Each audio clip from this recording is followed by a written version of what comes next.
காரைக்குடி மாநகராட்சியில் ஒப்பந்த தூய்மை பணியாளர்களுக்கு ஒரே மாதிரியான ஊதியம் உள்ளிட்ட 10 அம்ச கோரிக்கைகளை வலியுறுத்தி தூய்மை பணியாளர்கள் சாலை மறியல் போராட்டத்தில் ஈடுபட்டனர். சிவகங்கை மாவட்டம் காரைக்குடி மாநகராட்சியில் பணிபுரியும் ஒப்பந்த தூய்மை பணியாளர்களுக்கு நிரந்தர பணியாளர்களுக்கு இணையான ஊதியம் வழங்க வேண்டும் உள்ளிட்ட 10 அம்ச கோரிக்கைகளை வலியுறுத்தி இன்று போராட்டம் நடைபெற்றது.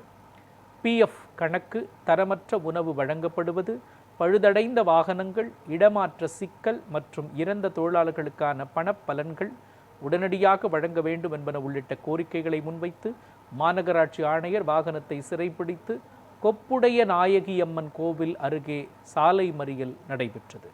பின்னர் அமைச்சர் டாக்டர் பிரபு தொலைபேசியில் பேசி கோரிக்கைகள் விரைவில் நிறைவேற்றப்படும் என உறுதியளித்ததை தொடர்ந்து போராட்டம் கைவிடப்பட்டது.